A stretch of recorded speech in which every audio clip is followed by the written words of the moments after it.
आज के वीडियो में विकास अथवा एवोल्यूशन के अंतर्गत ब्रह्मांड का उद्भव अर्थात ओरिजिन ऑफ कॉस्मस के बारे में चित्र सहित समझाएंगे। मतलब ब्रह्मांड कैसे बना है इसकी पूरी जानकारी चित्र सहित आपको समझाएंगे। तो चलिए शुरू करते हैं। हमारा ब्रह्मांड अति विशाल है, यानी बहुत ही बड़ा है। इसमें आकाश गंगाओं के विशाल समूह हैं, यानी अनेक आकाश गंगाएं हैं। अब ये आकाश गंगाएं बनी किस किस चीज से हैं? तो ये अनेक तारों, विभिन्न गैसों के बादल और धूल के कणों से बने होते हैं। मतलब प्रत्येक आकाश गंगा स्टार्स और कई तरह के गैसों के बादलों तथा धूल के कणों से मिलकर बनी होती है।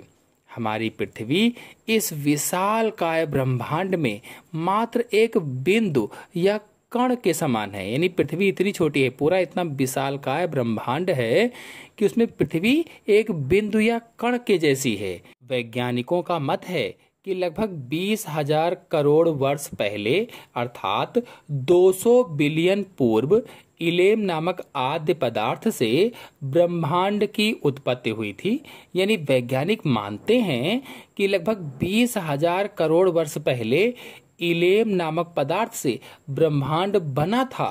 उस समय यह अति तप्त, विशाल और सघन गैसीय बादलों के रूप में था। मतलब 20,000 करोड़ वर्ष पहले जब ब्रह्मांड बना तो यह बहुत ही गर्म था, या कह लो कि यह आग के गोले की तरीके का था और बहुत ही बड़ा या विशाल था। और कैसे दिखता था? तो जैसे बहुत से गैसों का बादल हो। अच्छा, तो ये जब इतना तप्त था या गर्म था तो इसका तापमान कितना रहा होगा? तो इसका तापमान 5,000 से 6,000 डिग्री सेल्सियस से भी अधिक था। यानी जो ब्रह्मांड था उसका तापमान कितना था? 5,000 से 6,000 डिग्री सेल्सियस से भी अधिक था। जरा सोच के देखिए, वर्तमान में हमारी पृथ्वी पर हम लोग 40 से 45 डिग्री सेल्सियस के तापमान में बोलते हैं कि बहुत गर्मी है, जले जा रहे हैं, ये है वो है बहुत कुछ। और तब ब्रह्मांड का तापमान 5,000 से 6,000 डिग्री सेल्सियस से भी अधिक था। सोचो कितना आग का गोला जैसा रहा होगा।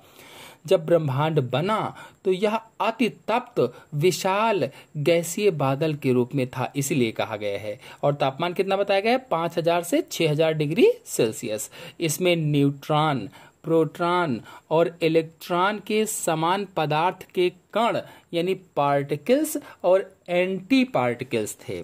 जो ब्रह्मांड था इसमें न्यूट्रॉन, प्रोटॉन, इलेक्ट्रॉन के समान पदार्थ के कण यानी कि पार्टिकल्स और एंटी पार्टिकल्स पाए जाते थे। चलिए बिग बैंग परिकल्पना को समझा देते हैं, यानी बिग बैंग हाइपोथेसिस को जान लेते हैं। तो देखिए, एबेल, लमेत्र, गैमो व डिक के अनुसार इलेम अति तप्त कॉस्मिक धूल के बादल के रूप में था और इस बादल में कणों व प्रतिकणों यानी पार्टिकल्स और एंटी पार्टिकल्स या पदार्थ तथा प्रतिपदार्थ के बीच टकराव से भयंकर विस्फोट हुआ, जिससे इसमें वर्तमान पदार्थ के हाइड्रोजन और हीलियम के परमाणु बने थे। यानी पार्टिकल्स और एंटी पार्टिकल्स आपस में टकराए, तब जाकर के जो वर्तमान पदार्थ हाइड्रोजन है, हीलियम है, इनका निर्माण हुआ था, इनके परमाणु बने थे। हाइड्रोजन परमाणुओं के इसी बादल ने ब्रह्मांड का प्रारंभिक पदार्थ बनाया था। जो हाइड्रोजन परमाणु हैं, इसी बादल ने ब्रह्मांड का प्रारंभिक पदार्थ निर्माण किया था। यह पदार्थ गैस के अनेक पिंडों में बट गया था और प्रत्येक पिंड से अनेक आकाश गंगा बनी, जिससे अनेक चमकते पिंड बने जिन्हें सितारे या नक्षत्र कहा जाता है। यानी हर एक पिंड से अनेक आकाश गंगाएं बनी जिनसे अनेक चमकते पिंड बने और उन्हें ही सितारे या नक्षत्र कहते हैं या स्टार कहते हैं। इसे अंतरिक्ष का विकास कहते हैं। यानी इस तरह से कॉस्मिक एवोल्यूशन होता है। तो ये बिग बैंग परिकल्पना है और इसी का चित्र यहाँ पर दिखाया गया है। चलिए कांट लाप्लास मत समझ लेते हैं। तो कांट तथा लाप्लास की निहारिका परिकल्पना के अनुसार आज से लगभग 5 या 6 अरब या कह लीजिए कि 500 से 600 करोड़ वर्ष पूर्व हमारी आकाश गंगा के एक अति चपटे, अति तप्त व तेजी से घूमते हुए गैसीय पिंड से हमारे सौर परिवार का उद्गम हुआ था और इस गैसीय पिंड में वर्तमान पदार्थ के अनेक स्वतंत्र परमाणु या एटम्स विद्यमान थे और इनके संघनन से पहले सूर्य बना।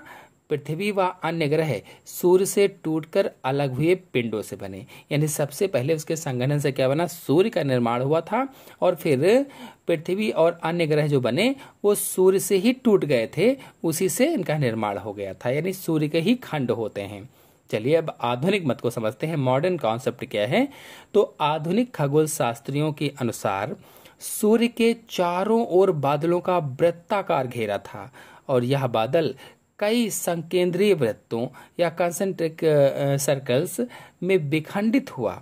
गुरुत्वाकर्षण एवं घूर्णन के कारण प्रत्येक वृत्त के परमाणु एक साथ एकत्रित होने लगे और प्रत्येक वृत्त से एक ग्रह का निर्माण हो गया। तो आज के वीडियो में इतना ही। अगले वीडियो में पृथ्वी की उत्पत्ति कैसे हुई, यानी पृथ्वी का उद्भव कैसे हुआ, इसको समझाएंगे। धन्यवाद।